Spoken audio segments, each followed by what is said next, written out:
Bienvenue à tous pour notre cours d'aujourd'hui et je m'excuse pour les retards. Donc aujourd'hui nous allons voir les règles relatives à la isti'aza et à la basmala. Donc c'est la quatrième partie de notre formation consacrée à ces chapitres-là qui va nous donner quelques règles concernant la formule de protection et la formule d'introduction ou de début lors de la lecture du Coran. Nous allons commencer avec al-isti'aza. Al-isti'aza, c'est le fait de dire A'udhu billahi sami'il alim minash shaytanir rajim min hamzihi wa nafthihi wa nafthihi. Comme vous le voyez en haut, la traduction en français correspond à je cherche refuge auprès d'Allah, l'audient, l'omniscient, contre Satan, le maudit et ses incitations, ses insufflations et ses inspirations. Ceci est une prescription divine d'Allah dans le Coran.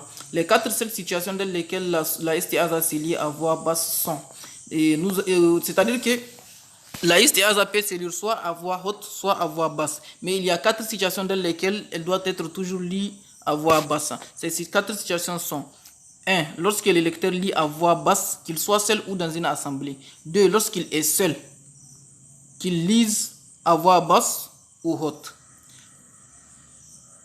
3. Lors de la prière, pendant la prière, que ce soit une prière où on lit le Coran à voix haute ou à voix basse.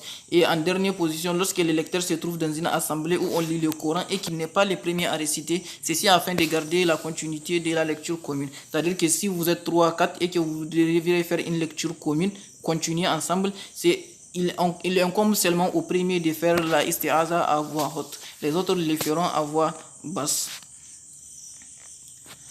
Ensuite, la basmala aujourd'hui. La basmala, c'est le fait de dire Bismillahirrahmanirrahim. Donc, c'est la formule de début. Cette formule doit être récitée au début de chaque sourate et pendant la lecture entre les sourates. Donc, il faudra faire attention. Il y a une sourate qui fait exception, c'est la sourate At-Tawbah. Vous avez ici l'image. Donc, dans la sourate At-Tawbah, on ne débute pas avec la basmala. C'est-à-dire techniquement quand on arrive ici, comme il est sur l'image, quand on arrive à la fin de la sourate Al-Anfal, et le dernier verset, ce qu'on doit faire entre le dernier verset de Anfal et le début de sourate Tawbah, c'est de s'arrêter un instant, sans coller les deux versets et également sans faire des basmala. C'est-à-dire techniquement ça donne Inna Allah bi kulli shay'in alim. Et on s'arrête. Puis on continue. Bara'atun minallahi wa rasulihi, ainsi de suite.